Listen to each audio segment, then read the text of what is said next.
source of funding, which it is a different source of funding because it's also a different purpose, which is very important. But there's also something about a mechanism that creates culture. So giving power to like a young student, ambitious student, to have a tremendous impact on the progress of nuclear fusion creates a culture that actually makes progress more aggressively. Like you said, when 7 nations collaborate, it gives more incentive to the bureaucracy to slow things down, to kind of let's first have a discussion, and certainly don't give voice to the young, ambitious minds that are really pushing stuff forward. Yeah.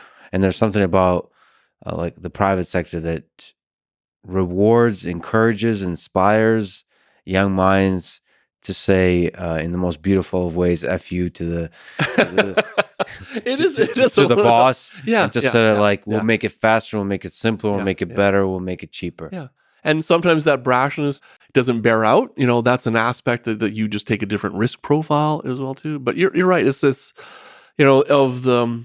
I mean, it was interesting. Our own trajectory at the Fusion Center was like we were pushed into this place by necessity as well too, because I told you we had operated for a long time a tokamak at on the MIT campus, achieved these world records like 100 million degree plasma and stuff. Like, wow, this is fantastic. But somewhat ironically, I have to say, is that it was like, but this isn't the future of fusion anymore. Like we're just going to stop with small projects because it's too small, right? So we need to really move on to these much bigger projects because that's really the future of fusion. And so it was defunded. And this basically put at risk, like we were going to essentially lose MIT in the ecosystem, really, of fusion, both from the research, but also clearly important from the educational part of it. So we pushed back against this. We got a lifeline. We were able to go, and it was in this time scale that we basically came up with this idea. It's like, we should do this. And in the end, it was all of those, the people who were in the C-level of the company were all literally students who got caught in that. They were PhD students at the time. So you talk about enabling another generation. It's like, yeah, there you go, right? So Spark gave a lifeline. A lifeline gave fuel to the Fusion Center at MIT that it continues. But it's way more than that. It wasn't just about like surviving for the sake of surviving. Yeah. It was like, in the end, for me, it became like this. I remember the moment. You talk about these moments as a scientist, and we were working so hard about figuring out, like, will this really work? Like, and it's complex. Like, does the magnet work? Does the interaction with the plasma work? Does all these things work? And it was just a grind, push. And I remember the moment because I was sitting in my office in Brookline, and there was just like, I read and I was in, I don't know, whatever, the 20 or 40th slide or something into it.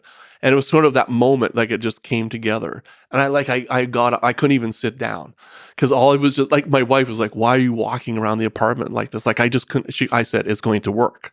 Like, it's going to work. Like, holy cow. That moment of realization is like kind of amazing, but it also brings the responsibility of making it work as well. Yeah. How do you make it work? Yeah. So you mean like that magic realization that you can have this modern magnet technology, and you can actually, like, why do we need to work with ITER? We can do it here. Yeah.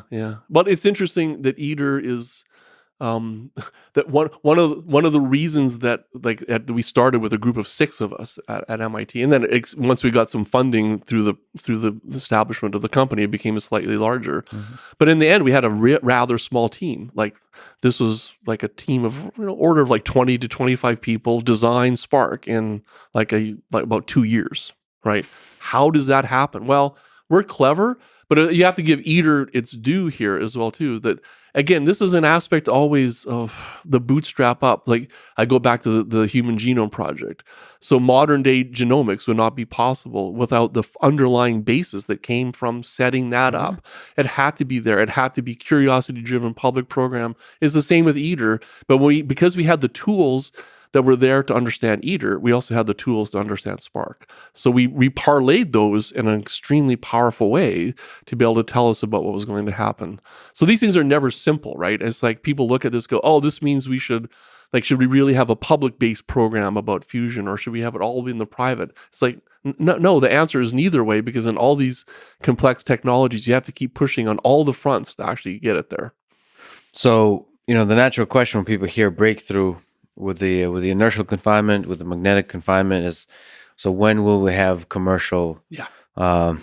reactors, power plants that are actually producing electricity? What's your sense, looking out into the future? When do you think you can envision a future where we have actual electricity coming from nuclear fusion? Partly driven by us, but in other places as well too. So there's the advent. What's so different now than 3 or 4 years ago? Like we launched around 4 years ago.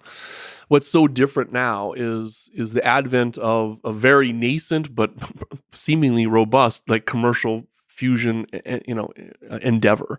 So it's not just Commonwealth Fusion Systems. There's something like 20 plus, companies. So there's a sector now. There's a sector. They actually have something called the Fusion Industry Association, which Nice. if your viewers want to go see this describes the different, and they've got this plethora of approaches. Like, I haven't even described all the approaches. I've basically described the mainline approaches. And they're all at varying degrees of technical and scientific maturity, with very huge different, balances between them. But what they share is that because they're going out and getting funding from the private sector, is that their stated goals are about getting fusion into place so that both it meets the investors' demands, which are interesting, right, and the timescales of that, but also it's like, well, there's going to, and why? It's because it's easy. There's this enormous driver about getting carbon-free energy sources out into the market, and whoever figures those out is going to be it's going to be very important geopolitically, but also economically as well too. So it's a different kind of bet, I guess, or a different kind of gamble that you're taking with fusion, but it's so disruptive that it's like there's essentially a class of investors and teams that are ready to go after it as well too. So what do they share in this?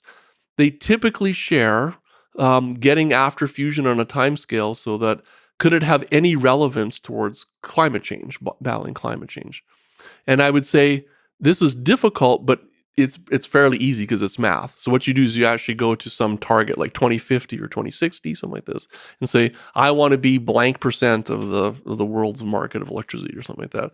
And we know historically what it takes to evolve and distribute these kinds of technologies, because every technology takes some period of time. It's so-called S-curve. It's basically everything follows a logarithmic curve, like exponential type curve. It's a straight line, a log plot. And like you look at wind, solar, fission, they all follow the same thing. So it's easy. You take that curve and you go, that slope, and you work backwards.